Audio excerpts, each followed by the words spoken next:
வருங்கால அரசு அதிகாரிகள் அனைவரையும் கனவுகான் சேனல் அன்புடன் வரவேற்கிறது. இந்த வீடியோவில் எக்ஸாமில் ரொம்ப இம்பார்ட்டன்ட் டாப்பிக்கான இலக்கண குறிப்பு பற்றி பார்க்கலாம். இது படித்தோம்னா ரொம்ப கஷ்டமாக இருக்கும். அதனால் எப்படிலாம் வந்தால் எப்படிலாம் வரும்ன்றத தொகுத்து வீடியோக்கான ஷார்ட்கட் தான் போட்டிருப்போம்.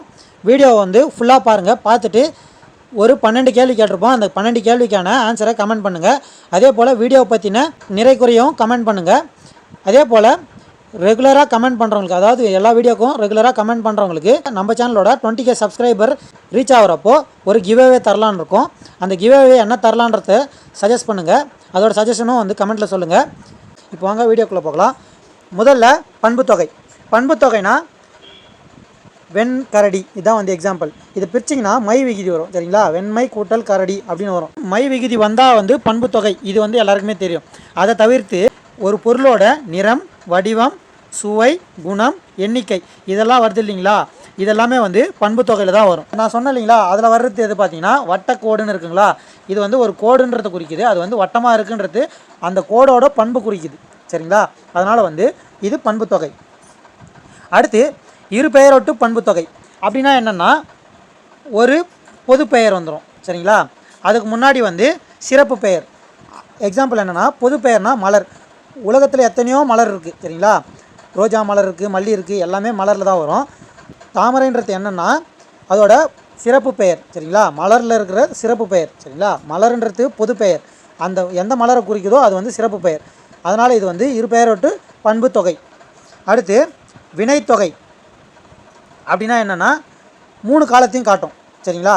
இப்போது உயர் மரம்னு இருக்குங்கன்னா அது உயர்ந்த மரம் இறந்த காலம், உயர்கின்ற மரம் நிகழ்காலம், உயரும் மரம் அது எதிர்காலம். இந்த மாதிரி 3 காலத்தையும் காட்டினா அது வினைத்தொகை. அதே போல் பொங்கு கடல் பாருங்கள். பொங்கிய கடல் இது இறந்த காலம். பொங்குகின்ற கடல் இது நிகழ்காலம். பொங்கும் கடல் அது எதிர்காலம். சரிங்களா? இந்த மாதிரி 3 காலத்தையும் காட்டுச்சுன்னா அது வினைத்தொகை.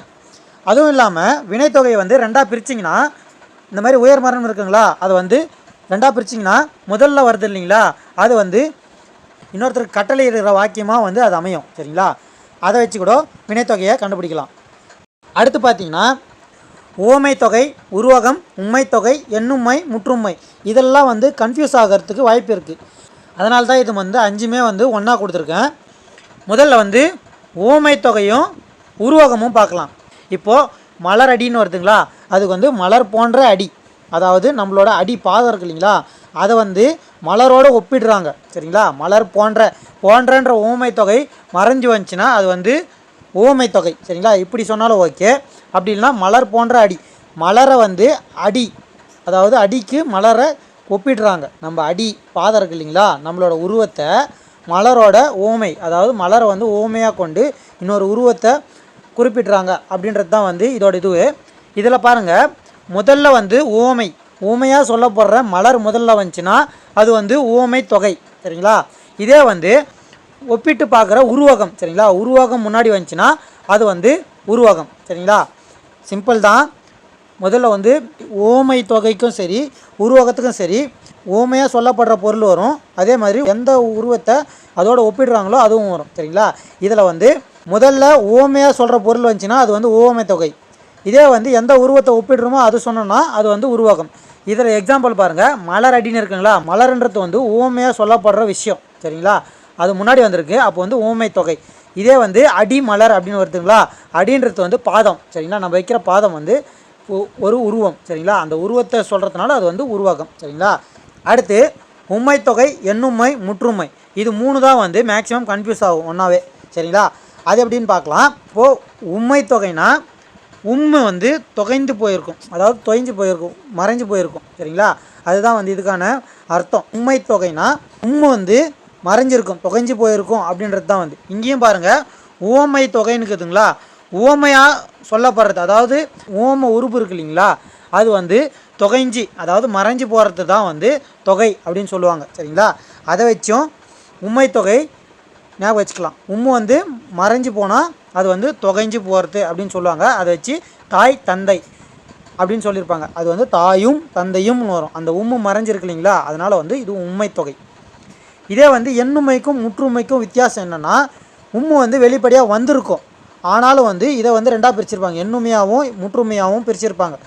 எண்ணுமைனா என் வாயாலேயே உம்முன்ற வார்த்தையே சொல்லிடுறது, எண்ணுமையும் சரி முற்றுமையும் சரி. சரிங்களா?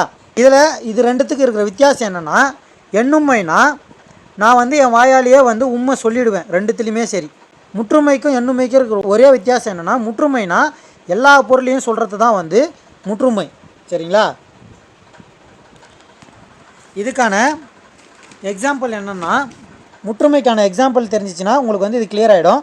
எக்ஸாம்பிள் என்னென்னா, உலகம் யாவையும் எல்லா பொருளையும் சொல்லுதுங்களா, அதே மாதிரி முக்காலமும் 3 காலத்தையும் ஒன்றா சொல்லுது. அதே மாதிரி அனைவரும், இந்த மாதிரி எல்லாத்தையும் குறிக்கிற சொல் வந்து முற்றுமையாக வரும். சரிங்களா? அதுவும் இல்லாத முற்றுமை வந்து ஒரே சொல்லாகவும் வரும். சரிங்களா? இதே வந்து எண்ணுமைலாம் வந்து 2 வரும், தாயும் தந்தையும் 2 கம்பேர் பண்ணுறது வந்து எண்ணுமையாக வரும். அதே போல் எண்ணுமைக்கு வேறு எக்ஸாம்பிள் என்னென்னா, அருளோடும் பொருளோடும், அவனும் இவனும், இந்த மாதிரி 2 இது மட்டும் வர்றது வந்து எண்ணுமையில் வரும். அடுத்து வியங்கோல் வினைமுற்று. சரிங்களா? இதுக்கு வந்து விகுதி என்னென்ன வரும்னா, கா இய இயர், இது 3 வந்து விகுதி பெற்று வந்துச்சுன்னா அது வந்து வியங்கோல் வினைமுற்று. எக்ஸாம்பிள் வந்து வெல்க, இதில் வந்து வெல்க கால முடியுதுங்களா, அப்போது இது வந்து வியங்கோல் வினைமுற்று. சரிங்களா? அதே மாதிரி வருக உண்க இந்த மாதிரிலாம் வந்துச்சுன்னா இது வந்து வியங்கோல் வினைமுற்று அப்படின்னு வரும். சரிங்களா?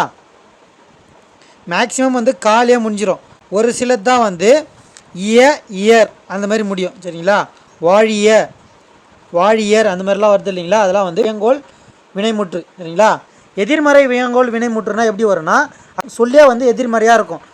வாரற்க எதிர்மறையாக வரும், கூறுகன்றது கூறற்க கூறாமல் இருங்க அப்படின்ற மாதிரி வரும். அந்த மாதிரி எதிர்மறையாக சொல்லியே வந்துச்சுன்னா அது வந்து எதிர்மறை வியங்கோல் வினைமுற்று அப்படின்னு வரும். சரிங்களா? அடுக்கு தொடர் இரட்டை கிளவி, இதில் தான் வந்து நம்மளுக்கு கன்ஃபியூஸ் ஆகும். சரிங்களா? அடுக்கு தொடர்னா பொருள் தர ஒரு சொல்லு அடுக்கி வர்றது தான் வந்து அடுக்கு தொடர். இதே வந்து இரட்டை கிளவினா பொருள் தராத சொல்லு ரெண்டாக சேர்ந்து வந்தால் தான் பொருள் தரும்.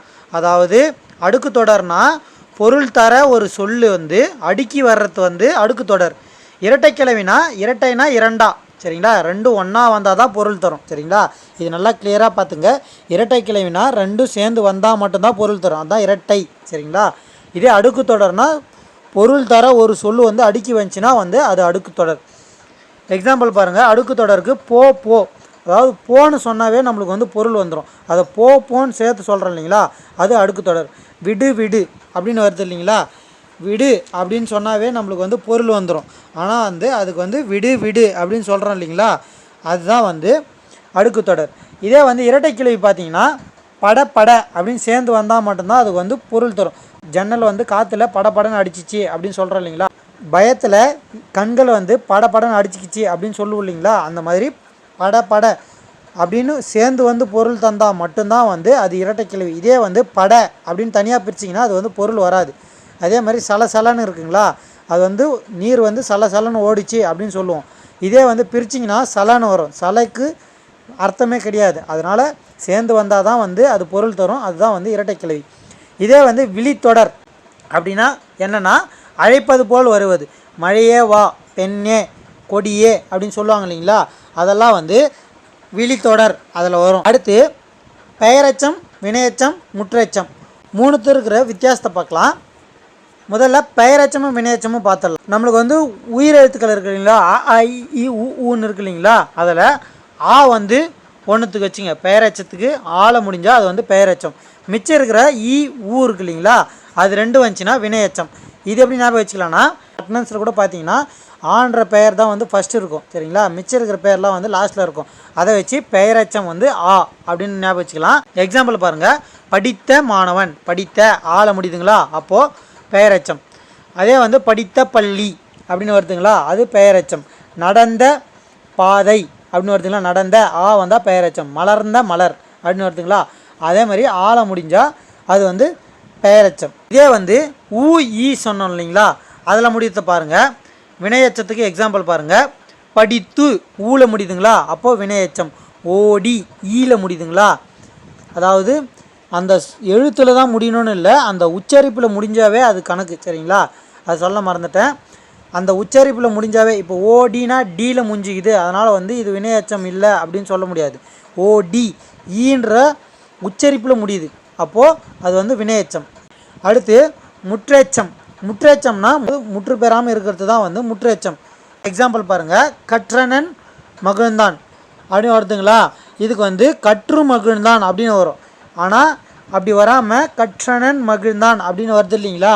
அதனால் இது வந்து முற்றெச்சம்னு சொல்கிறாங்க. சரிங்களா. அடுத்து தெரிநிலை பெயரெச்சம்க்கும் குறிப்பு பெயரெச்சம்க்கும் இருக்கிற வித்தியாசத்தை பார்க்கலாம். தெரிநிலை பெயரெச்சம்னா செயலையும் காலத்தையும் காட்டிடும். சரிங்களா. இதே வந்து குறிப்பு பெயரெச்சம்னா செயலையோ காலத்தையோ காட்டாமல் பண்பினை மட்டுமே குறிப்பாக காட்டும். சரிங்களா. அதுதான் வந்து குறிப்பு பெயரெச்சம். இதுக்கு எக்ஸாம்பிள் பார்த்தா உங்களுக்கு கிளியர் ஆகிடும். தெரிநிலை பெயரெச்சம்னா எழுதிய கடிதம். பெயரெச்சம்னா என்ன சொன்னேன், ஆள முடிஞ்சால் பெயரெச்சம் சொன்னால் எழுதிய அப்படின்னு இருக்கு இல்லைங்களா. அப்போது பெயரெச்சம் ஆள முடிஞ்சால் வந்து பெயரெச்சம் நம்மளுக்கு தெரிஞ்சிடும். ஆனால் வந்து அது தெரிநிலை பெயரெச்சமா குறிப்பு பெயரெச்சமான்னு தெரியாது. தெரிநிலை பெயரெச்சம்னா செயலையும் காலத்தையும் காட்டும். எழுதிய கடிதம் அது வந்து காலத்தையும் செயலையும் காட்டிடுது. சரிங்களா. இதே வந்து குறிப்பு பெயரெச்சம் பார்த்தீங்கன்னா சிறிய கடிதம்னு இருக்குங்களா, கடிதத்தோட பண்பை காட்டுது. சரிங்களா. என்ன சொன்னோம், பண்பை வந்து டைரெக்டாக காட்டும் அப்படின்னு சொன்னோம். குறிப்பு பெயரெச்சம்னா அந்த சிறிய கடிதம், புதிய பாடம், அழகிய கவிதை இந்த மாதிரி வந்து வந்துச்சுன்னா அது வந்து குறிப்பு பெயரெச்சம். பெயரெச்சம்னா ஆள முடிஞ்சால் அது வந்து பெயரெச்சம். இதில் வந்து தெரிநிலை பெயரெச்சம்க்கும் குறிப்பு பெயரெச்சம்க்கும் வித்தியாசம் பார்க்குறோம். இது எப்படின்னா எழுதிய கடிதம், இதில் வந்து எழுதிய கடிதம் அப்படின்ற சென்டென்ஸில் நம்மளுக்கு வந்து எழுதிய கடிதம்னா இறந்த காலத்தை காட்டுது. அப்போது செயல் வந்து எழுதுறது. சரிங்களா. அப்போது செயலையும் காலத்தையும் காட்டுறதுனால இது வந்து தெரிநிலை பெயரெச்சம். இதே வந்து குறிப்பு பெயரெச்சத்து பாருங்கள், சிறிய கடிதம் அப்படின்னு வருது இல்லைங்களா. அதே மாதிரி புதிய, அழகிய அந்த மாதிரி வருது இல்லைங்களா. அது வந்து செயலையும் சரி காலத்தையும் சரி காட்டாமல் பண்பினை மட்டும் காட்டுது. அது சின்னதா பெருசா புதுசா அழகானதா அப்படின்றத காட்டுது இல்லைங்களா. அதனால் அது வந்து குறிப்பு பெயரெச்சம். இப்போது இந்த மேட்ச் தான் ஃபாலோயிங்க மேட்ச் பண்ணலாம். நடந்து ஈல முடிஞ்சால் வினையெச்சம்னு சொன்னோமா, அப்போது நடந்துக்கு வினையெச்சம் வரும். அடுத்து பேசிய, பேசியனா ஆள முடிஞ்சால் பெயரெச்சம்னு சொன்னோமா, அது வந்து பேசிய பெயரெச்சம் வந்துடுதுங்களா. அடுத்து எடுத்தனன் உண்டான், இது வந்து முற்றெச்சம் வரும். எப்படின்னு பார்த்தீங்கன்னா நம்ம என்ன சொன்னோம், செயல் வந்து முழுமையாகவே எச்சமாக அதாவது முடிவு பெறாமல் இருந்துச்சுன்னா அது வந்து முற்றெச்சம்னு சொன்னோம். சரிங்களா. இதே வந்து குறிப்பு பெயரெச்சத்துக்கு நம்ம என்ன சொன்னோம், காலத்தை காட்டாமல் அதோட பண்பை காட்டுறது தான் வந்து குறிப்பு பெயரெச்சம்னு சொன்னோம். சரிங்களா. அதை வச்சு இது மேட்ச் பண்ணிடலாம். அடுத்து தொழில் பெயர். தொழில் பெயர்னா அல்லு தள்ளில் முடிஞ்சிச்சுன்னா அது வந்து தொழில் பெயர். அல்லுல முடிகிற தொழில் பெயர்லாம் பாருங்கள், தேடல், கூடல், ஆடல், இதெல்லாம் வந்து அல்லுல முடிகிற தொழில் பெயர். இதே வந்து தள்ளில் முடிகிற தொழில் பெயர்லாம் பாருங்கள், தேடுதல், கூடுதல், ஆடுதல், தருதல், இதெல்லாம் வருது இல்லைங்களா. இதெல்லாம் வந்து தள்ளில் முடிகிற தொழில் பெயர். இந்த மாதிரி அல்லு தள்ளில் முடியாத தொழில் பெயர்லாம் பார்க்கலாம். எக்ஸாம்பிள் பாருங்கள், ஆட்டம், வருகை, போக்கு, நட்பு, மறைவு, மறதி, விலை, இதெல்லாம் வந்து ஒரு செயலை குறிக்குது. சரிங்களா. ஒரு செயலை குறித்தாவே அது வந்து தொழில் தான். சரிங்களா. அதை குறிக்கிறதுனால அது வந்து தொழில் பெயரில் வருது. அடுத்து எதிர்மறை தொழிற்பெயர். நம்ம என்ன சொன்னோம், ஒரு தொழில்னா அது வந்து செயலை குறிக்கிறது தொழில். சரிங்களா. அது வந்து எதிர்மறையாக சொன்னால் அதுதான் வந்து எதிர்மறை தொழிற்பெயர். இது வந்து நீங்குதல் அப்படின்னு வருது இல்லைங்களா, அது வந்து நீங்காமை அப்படின்னு கொடுத்துருக்காங்க. அதாவது அதுக்கு ஆப்போசிட் எதிர்மறையாக சொல்லியிருக்காங்க இல்லைங்களா. அதனால் இது வந்து எதிர்மறை தொழிற்பெயர். நீங்காமை, செல்லாமை, மறவாமை, மறதி அப்படிலாம் வந்து தொழிற்பெயர். இதே வந்து மறவாமை அதுக்கு ஆப்போசிட்டில் வருது இல்லைங்களா. அதனால் இது வந்து எதிர்மறை தொழிற்பெயரை குறிக்குது. அடுத்து வினையால் அணையும் பெயரை பார்க்கலாம். இதுக்கு எக்ஸாம்பிள் வந்து கண்ணன் படித்தான், படித்தவன் வென்றான், இதுதான் வரும். இது வந்து மாற்றி எழுதிட்டுருக்கேன், படித்தவன் வென்றான் அப்படின்றது தான் வரும் எக்ஸாம்பிள். இப்போ வந்து கண்ணன் படித்தான் அப்படின்னு வருதுங்களா. படித்த வினையை வந்து சொல்லாமல் பெயர்த்தன்மையை குறிப்பிட்டு சொல்கிறதுனால இது வந்து வினையால் அணையும் பெயர் அப்படின்றது சொல்கிறாங்க. சரிங்களா. பெயர்த்தன்மையை கண்ணன் படித்தான் அப்படின்னு வருதுங்களா. அதே மாதிரி வென்றான் மட்டும் வினை. சரிங்களா. வென்றது தான் வந்து வினை, அதை மட்டும் சொல்லாமல் படித்தவன் வென்றான் அப்படின்னு சொல்லுது இல்லைங்களா. அதனால் வந்து இது வந்து வினையால் அணையும் பெயர் அப்படின்னு சொல்கிறாங்க. இப்போது இதை பாருங்கள், எல்லாமே வந்து ஈஸியாகிடும். சரிங்களா. வரைன்ற ஒரு வேர் சொல்ல இதே வந்து நீங்கள் வேர் சொல்லேருந்து பெயரெச்சமாவோ வினையச்சமாவோ வினைமுற்றாவோ வினையால் அணையும் பெயராவோ மாற்ற சொன்னாங்கன்னா இதையே வச்சே ஈஸியாக மாற்றிடலாம். முதல்ல வரைன்ற வேர் சொல்ல வரைந்த அப்படின்னு மாற்றினீங்கன்னா அது வந்து பெயரெச்சம். இது எப்படின்னா ஆள முடிஞ்சால் அது வந்து நம்ம பெயரெச்சம் சொன்னோமா, அதை வச்சு இது மாற்றிடலாம். அடுத்து வந்து வரைய வரைந்து அப்படின்னு மாற்றினீங்கன்னா அது வந்து வினையச்சமாக மாறிடும். அதை கொண்டு முடிகிற மாரி மாற்றணும்னா அது வந்து வினையச்சம். சரிங்களா. அடுத்து வினை முற்றுனா வரைந்தான், வரைந்தாள் அப்படின்னு வருது இல்லைங்களா. அதாவது அந்த வினை வந்து முற்று பெற்றதுனால இது வந்து வினை முற்று என்று சொல்லப்படுகிறது. அடுத்து வினையால் அணையும் பெயர்னா என்னென்னா, வினையை குறிக்காமல் அதாவது பெயர்த்தன்மையை உயர்த்தி குறிக்கிறதுனால இது வந்து வினையால் அணையும் பெயர். எப்படின்னு பார்த்தீங்கன்னா, வரைந்தவன் அவன் இவன் அப்படின்னு வருது இல்லைங்களா, அப்படி வந்துச்சுன்னா அது வந்து வினையால் அணையும் பெயர். இதே வந்து வரைந்தான் வந்தால் வினை முற்று, வரைந்தவன் அவன் இவன் அப்படின்னு வருது இல்லைங்களா, அதெல்லாம் வந்துச்சுன்னா வினையால் அணையும் பெயர்னு வரும். அடுத்து வேற்றுமை தொகை. வேற்றுமை தொகைனா நம்மனா தொகைனா சொன்னோம், தொகைஞ்சி அதாவது மறைஞ்சி வர்றது தான் வந்து தொகைன்னு சொன்னோம். இதில் வேற்றுமை தொகைனா என்னென்னா, வேற்றுமை உறுப்புகள் இருக்குது இல்லைங்களா, 6 உறுப்பு இருக்குது. மொத்தம் வந்து வேற்றுமை வந்து 8 வகைப்படும். அவையில் வந்து 6 தான் வந்து உறுப்பு வரும். முதல் வேற்றுமைக்கும் இரண்டாம் வேற்றுமைக்கும் உறுப்பு இல்லை, சரிங்களா. மொத்தம் 8 வேற்றுமை, 6 தான் வந்து வேற்றுமை உறுப்பு வரும். அது என்னென்னா 6 வேற்றுமை உறுப்பு: ஐ, ஆல், கு, இன், அது, கண். இதுதான் வந்து வேற்றுமை உறுப்பு, சரிங்களா. இது மறைஞ்சு வந்தால் தான் வந்து வேற்றுமை தொகைன்னு சொல்லுவாங்க. பால் குடித்தான் வந்திருக்குங்களா, பாலை குடித்தான் வரும். இந்த இதில் வந்து ஐ மறைஞ்சு வந்திருக்கு, அதனால் இது வந்து வேற்றுமை தொகை. கபிலர் பாட்டுன்னு இருக்குங்களா, கபிலர் அது பாட்டு அப்படின்னு வரணும். வேற்றுமை உறுப்பு அதுன்றது மறைஞ்சு வந்திருக்கு, அதனால் வந்து இது வேற்றுமை தொகை.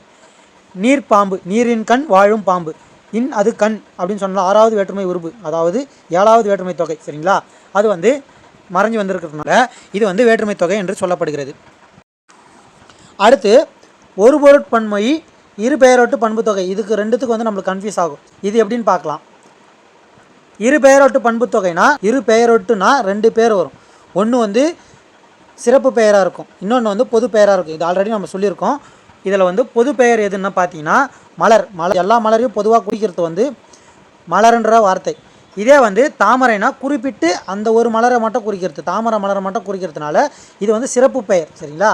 அதே மாதிரி மயில் அப்படின்னு சொல்கிறது வந்து, மயில்ன்றது வந்து பொது பெயர், பொதுவாக வந்து மயில். இதே வந்து பெண் மயில் குறிப்பாக சொல்கிறது வந்து சிறப்பு பெயர், சரிங்களா. இது வந்து இரு பெயரொட்டு பண்பு தொகை. இதே வந்து ஒரு பொருட்பன்மொழினா ஒரே பொருள் தரக்கூடிய பல மொழி அப்படின்றது தான் வந்து இதுக்கான அர்த்தம். ஒரே பொருள் தர பல வார்த்தையை, அதாவது வந்து பன்மொழி, பல வார்த்தையை சொல்கிறது தான் வந்து ஒரு பொருட்பன்மொழி. இது பாருங்கள், ஓங்கி உயர். இதை பிரிச்சிங்கன்னா ஓங்கு உயர். ஓங்குனா உயர்ந்து செல்கிறது தான், உயர்னாலும் உயர்ந்து செல்கிறது தான். ரெண்டுமே வந்து ஒரே பொருள் தரும். அதே மாதிரி நடுமையத்தை பிரிச்சிங்கன்னா நடுனா சென்டர், சரிங்களா. அதே வந்து மையம்னாலும் சென்டரை தான் குறிக்கும். ரெண்டும் சேர்ந்து ஒரே பொருளையே குறிக்கும். 2 வார்த்தையும் சேர்ந்து ஒரே பொருளை குறிக்கிறது தான் வந்து ஒரே பொருள் தரக்கூடிய பன்மொழி. பல மொழினா பல வார்த்தை, சரிங்களா, அப்படின்றது தான் அர்த்தம். உயர்ந்து ஓங்கு, உயர்ந்துனா உயரமாக இருக்குது, ஓங்குனா உயர்வு தான் குறிக்கும், சரிங்களா. பண் இசை, இதை பிரிச்சிங்கன்னா பண் இசை. பண்ணுனாலும் மியூசிக்கு தான் குறிக்கும், இசைனாலும் மியூசிக் தான் குறிக்கும். அதனால் ரெண்டுமே வந்து ஒரே பொருளை குறிக்கிறதுனால ஒரு பொருட்பன்மொழின்னு சொல்கிறாங்க, சரிங்களா. அடுத்து அளபடைகளை எப்படி ஈஸியாக ஞாபகம் வச்சுக்கலான்னு பார்க்கலாம். செய்யுளிசை அளபடை, இன்னிசை அளபடை, சொல்லிசை அளபடை, ஒற்றளபடை, இந்த 4 டைப் பார்க்கலாம். முதல்ல வந்து செய்யுளிசை அளபடை. செய்யுளிசை அளபடை வந்து ஈயை தவிர மிச்ச எல்லா எழுத்துக்களும் அளபெடுத்து வர்றது தான் வந்து செய்யுளிசை அளபடை. செய்யுளிசை அளபடை வந்து 3 இடத்துலையும் வந்து அளபெடுக்கும், சரிங்களா. முதல் இடை கடை, அந்த சொல்லோட முதல் இடை கடை, இந்த 3 இடம் இருக்கு இல்லைங்களா, 3 இடத்துலையுமே வந்து அளபெடுக்கும், சரிங்களா. இதுக்கு எக்ஸாம்பிள் பார்த்தீங்கன்னா ஓதல் வேண்டும், உழார் உழவர் அப்படின்னு வரும், சரிங்களா. இது வந்து செய்யுளிசை அளபடை. இன்னிசை அளபடைனா ஊன்ற எழுத்து வந்து அளபெடுத்து வந்தால் வந்து அது வந்து இன்னிசை அளபடை. சொல்லிசை அளபடைனா ஈன்ற எழுத்து அளபெடுத்து வந்தால் அது வந்து சொல்லிசை அளபடை. இது ரெண்டுத்தையும் தவிர அளபெடுத்து வந்தால் அது வந்து செய்யுளிசை அளபடை. அதே வந்து ஒற்றை எழுத்து அளபெடுத்து வந்தால் அது வந்து ஒற்றளபடை. முதல்ல வந்து சொல்லிசை அளபடியும் இன்னிசை அளபடியும் குழம்பும் கன்ஃபியூஸ் ஆகும், சரிங்களா. அது எப்படின்னு பாருங்கள். இன்னிசை அளபடைக்கு ஈ வராது, நல்லா ஞாபகம் வச்சுங்க. இன்னிசை அளபடைனா ஈ வராது, அது வந்து சொல்லிசை அளபடிக்கு வந்துடும், சரிங்களா. அடுத்து அதுக்கு ஆப்போசிட்டாக இருக்கிற ஊ தான் வந்து இன்னிசை அளபடிக்கு அளபெடுத்து வரும். அதுக்கு எக்ஸாம்பிள் பாருங்கள். கெடுப்பது அந்த ஊ இருக்கு இல்லைங்களா, அது அளபெடுத்து வந்திருக்கு, அது வந்து இன்னிசை அளபடை. இதே வந்து சொல்லிசை அளபடைனா ஈன்ற எழுத்து வந்து அளபெடுத்து வரும். இதே எப்படி ஞாபகம் வச்சுக்கலாம்னா இன்சொல் அப்படின்னு சொல்லுவாங்க இல்லைங்களா, இனிமையான சொல் பேசணும் அப்படின்னு சொல்லுவாங்க இல்லைங்களா, அதை வச்சு ஈன்ற வார்த்தை அளபெடுத்து வந்துச்சுன்னா அது வந்து சொல்லிசை அளபடையில் வரும், சரிங்களா. அதுக்கு எக்ஸாம்பிள் பாருங்கள். உரநசை ஈன்ற சொல் வந்து அளபெடுத்து வருதுங்களா. அதே மாதிரி ஓர் ஈ அளபெடுத்து வந்திருக்குங்களா. நம்பெரு இந்த ஈ அளபெடுத்து வர்றதுனால அது வந்து சொல்லிசை அளபடை என்று சொல்லப்படுது. அடுத்து வந்து ஒற்றளபடை. ஒற்றை எழுத்தில் சில எழுத்துக்கள் அளபெடுத்து வரும், அதுதான் வந்து ஒற்றை அளபடை. இது வந்து ஞனன நமன மெல்லினம் இருக்கு இல்லைங்களா, அதில் எல்லாமே வரும். இதே வந்து எரள வழல அப்படின்ற எழுத்துக்கள் கேள்விப்பட்டிருப்பீங்க. அதில் வந்து வழலை அந்த கடைசியில் வருது இல்லைங்களா, வழலைன்ட்டு அது மட்டும் வரும். அடுக்கத்து இருக்கிற இன்னும் அக்கும் வந்து வரும். சரிங்களா, இந்த எழுத்துக்கள்லாம் வந்து அளபெடுத்துச்சுன்னா அது வந்து ஒற்றளபடை. எக்ஸாம்பிள் பார்த்தீங்கன்னா கண் அப்படின்ற வார்த்தை, அப்புறம் வெக்குவார்க்கு அந்த அக்குன்ற வார்த்தை ஆயுத எழுத்து அளபெடுத்து வர்றதுனால இது ஒற்றளபடை. முக்கியமாக பார்க்க வேண்டியது என்னென்னா உ இ அந்த எழுத்து கொண்டு அளபெடுத்துச்சுன்னா அதுலேயும் பாருங்கள் இன்சொல் வருதுங்களா, ஈன்ற எழுத்தை கொண்டு முடிஞ்சிச்சுன்னா அது வந்து சொல்லிசை அளபடை. சரிங்களா, அதே வந்து ஊன்ற எழுத்தை கொண்டு முடிஞ்சிச்சுன்னா அது வந்து இன்னிசை அளபடை. மிச்சம் இருக்கிறதுலாம் வந்து செய்யுளிசை அளபடை. இதே வந்து ஒற்றளபடைன்னு பார்த்தீங்கன்னா ஒற்றை எழுத்துக்கள் அளபெடுத்து வருவது ஒற்றளபடை. அதுலேயும் குறிப்பாக நம்மனா முழுசாக வந்துடும். எரள வழலில் அந்த லாஸ்ட் 3 லெட்டர் இருக்கு இல்லைங்களா, அது மட்டும் வரும். கடைசியாக வந்து இன்னும் அக்கும் வரும். இதெல்லாம் வந்து அளபெடுத்து வந்துச்சுன்னா அது வந்து ஒற்றளபடை. அடுத்து உரிச்சொற்றொடர். உரிச்சொற்றொடர்னா இந்த மாதிரி வார்த்தைலாம் வந்துச்சுன்னா அது வந்து உரிச்சொற்றொடரில் சேரும். என்னென்ன வார்த்தைனா சால, உரு, தவ, தனி இல்லை நனி. சரிங்களா, நனி இந்த நா வரும். நனி, கூர், கழி, கடி, மா, வய, தடம், விழுவை, நாம இந்த மாதிரி வார்த்தைலாம் வந்துச்சுன்னா அது வந்து உரிச்சொற்றொடர். தடக்கை தடை வந்திருக்குங்களா, அப்போது அது உரிச்சொற்றொடர். தவப்பயன் தவ வந்திருக்குங்களா, அப்போது உரிச்சொற்றொடர். உருவடை உரு வந்திருக்குங்களா, அப்போது அது வந்து உரிச்சொற்றொடர். இதில் உரிச்சொல்லுக்கும் உரிச்சொற்றொடருக்கும் ஒரு வித்தியாசமும் இல்லை, சிம்பிள் தான். சாலை அந்த மாதிரிலாம் வந்துச்சுன்னா இப்போ நம்ம சொன்னோம் இல்லைங்களா, இந்த வார்த்தைலாம் வந்து உரிச்சொல் அப்படின்னு சொல்லுவாங்க. அது கூட சேர்ந்து தொடராக வந்துச்சுன்னா சாலைன்னு மட்டும் தனியாக வந்துச்சுன்னா அது வந்து உரிச்சொல். இதே வந்து சாலை சிறந்தது அப்படின்னு வந்துச்சுன்னா ஒரு தொடராக வந்திருக்கு இல்லைங்களா, சாலை அப்படின்ற உரிச்சொல்லை கொண்டு ஒரு தொடராக வந்திருக்குங்களா, அப்போது உரிச்சொற்றொடர்னு வரும். அடுத்து அன்மொழி தொகை. ஒற்றொடி வந்தால், பவளவாய் பேசினால், அது வந்து அன்மொழினா ஒரு சிறப்பை குறிக்கிறது, ஒரு ஆளை சிறப்பாக குறிக்கிறது. இப்போ சிவப்பு சட்டை பேசினார் அப்படின்னு வரும், அது வந்து அன்மொழி தொகை. அதே மாதிரி முறுக்கு மீசை சிரித்தார் அப்படின்னு வருதுங்களா, அதுவும் வந்து அன்மொழி தொகை. அவர் பேசினார் அவர் சிரித்தார்னு சொல்லாமல் அந்த சிவப்பு சட்டை போட்டுருக்கவர் பேசினார், மீசை முறுக்கி வச்சிருக்கிறவர் சிரித்தார் அப்படின்றது வருது இல்லைங்களா, அது வந்து அன்மொழி தொகை. அவரோட பண்பை சிறப்பாக வந்து குறிக்கிறது, அவரோட அன்மொழி, அதாவது ரிலேட்டடாக குறிப்பிட்டு கூறுறது தான் வந்து அன்மொழி தொகை. அடுத்து இலக்கண போலி. இது எப்படின்னு பார்த்தீங்கன்னா 5ன்ற வார்த்தை நம்ம வந்து கால அடைவில் 5ன்னு சொல்ல ஆரம்பிச்சிருக்கீங்களா, 5 ரூபா கொடு அப்படின்னு சொல்லுவோம். ஆனால் 5 ரூபாய் கொடு அப்படின்றது தான் வந்து கரெக்டு. காலப்போக்கில் நம்ம வந்து மாற்றி சொல்கிறோம் இல்லைங்களா, அதுதான் வந்து இலக்கண முறை இல்லாமல் போலியாக ஆகிறது தான் வந்து இலக்கண போலி. சரிங்களா, 5ன்ற வார்த்தையை 5ன்னு சொல்கிறது தான் வந்து இலக்கண போலி. அடுத்து வந்து மறுமொழி. எம் தந்தை அப்படின்னு வர வேண்டிய இடத்துல எந்தைன்னு சொல்கிறோம் இல்லைங்களா, அதே மாதிரி காஞ்சிபுரம்ன்ற சொல்கிற இடத்துல காஞ்சின்றத மருவி சொல்கிறோம் இல்லைங்களா, அதுதான் வந்து மறுமொழி. இது வந்து எக்ஸாம்பிள் இதுக்கு முன்னாடி கேட்டிருக்காங்க. எப்படி கேட்டிருக்காங்கன்னா, கோயம்புத்தூர் என்ற சொல் வந்து கோவை என்று கூறப்படுவது எவ்வகை மொழி அப்படின்னு கேட்டிருந்தாங்க. அது வந்து மருவு மொழி. சரிங்களா, மருவி வரதுனால அது வந்து மருவி மொழி இப்படின்னு கேட்பாங்க கேள்வி, அதனால் பார்த்து வச்சுக்கோங்க. அடுத்து ஈர்கட்ட எதிர்மறை பெயரெச்சம். வாரா அப்படின்னா வரத்துக்கு ஆப்போசிட், எதிர்மறைனாவே நீங்கள் வந்து ஆப்ஷனில் எதிர்மறையாக இருக்கிற ஆப்ஷனை சூஸ் பண்ணிவிடுங்க. இது வந்து ஒன்று தான் வரும். சரிங்களா, மேக்ஸிமம் ஒன்று தான் வரும். சப்போஸ் 2 வந்துச்சுன்னா அதை வந்து மிச்சம் இருக்கிறத வச்சு மேட்ச் பண்ணிடலாம். சரிங்களா, எதிர்மறைன்னு ஒரு இது கொடுத்துட்டாங்கனாவே ஆப்ஷனில் எதிர்மறையாக இருக்கிறத சூஸ் பண்ணிக்கோங்க, அதுவே வந்து ஆன்சர் வந்துடும். அப்படி இல்லைன்னா நம்ம வந்து பெயரச்சம்னா சொன்னோம், ஆள முடிஞ்சால் பெயரச்சம் சொன்னோம், வாரா ஆள முடியுதுங்களா, அந்த மாதிரி பெயரச்சம். இதை வச்சே இதை கண்டுபிடிச்சிடலாம். அதை வச்சு ஈறுகட்ட எதிர்மறை பெயரச்சம்னு கண்டுபிடிச்சிடலாம். ஆப்ஷன் பார்த்தாலே எதிர்மறை பெயரச்சம் நீங்கள் சூஸ் பண்ணிட்டீங்கனாவே அது கரெக்டாக வந்துடும். அப்படி இல்லைன்னா கூட இருக்கிற வார்த்தையை வச்சு மேட்ச் பண்ணிக்கலாம். சரிங்களா, தொகுத்தல் விகாரம். இது எப்படின்னா காக்க வென்று அப்படின்னு தான் வரணும். அதை வந்து காக்கென்றுன்னு சொல்கிறாங்க இல்லைங்களா, அது வந்து தொகுத்தல் விகாரம். இடைக்குறைனா என்னென்னா கண்ணீர்னு வரணும். சரிங்களா, அதுக்காக பதில் கணீர் அப்படின்னு வருது. இந்த நடுவில் வர வேண்டிய இடையில் வர சொல்லு வந்து குறைஞ்சிருக்கு, அதுதான் வந்து இடைக்குறை. இடைக்குறைனா இடையில் வர வேண்டிய எழுத்து வந்து குறைஞ்சிருக்கு, அதுதான் வந்து இடைக்குறைன்னு சொல்கிறாங்க. இந்த வீடியோ வந்து முழுசாக பார்த்துருப்பீங்க. பார்த்தவங்க இந்த 12 கேள்விக்கான பதிலை கமெண்ட்டில் சொல்லுங்கள். இந்த வீடியோவை முழுசாக பார்த்ததுக்கு ரொம்ப நன்றி. ரெகுலராக நம்ம வீடியோவை பார்த்துட்டு கமெண்ட் பண்ணுறவங்களுக்கு நம்மளோட சேனலோட 20K சப்ஸ்கிரைபர்ன்ற கவுண்ட்டை ரீச் பண்ணுறப்போ அவங்களுக்கு வந்து ஒரு கிவ்அவே தரலான்னு இருக்கும். அது என்ன தரலான்றத கமெண்ட்டில் சொல்லுங்கள். இந்த வீடியோவோட ஷார்ட்கட் உங்களுக்கு பிடிச்சிருந்தா வீடியோவை லைக் பண்ணிக்கோங்க, உங்கள் ஃப்ரெண்ட்ஸுக்கு ஷேர் பண்ணி விடுங்க. மறக்காம நம்ம சேனலை சப்போர்ட் பண்ணுங்கள். மீண்டும் அடுத்த ஷார்ட்கட் வீடியோவில் சந்திப்போம். இப்படிக்கு கனவு காஞ்சிவா. நன்றி, வணக்கம்.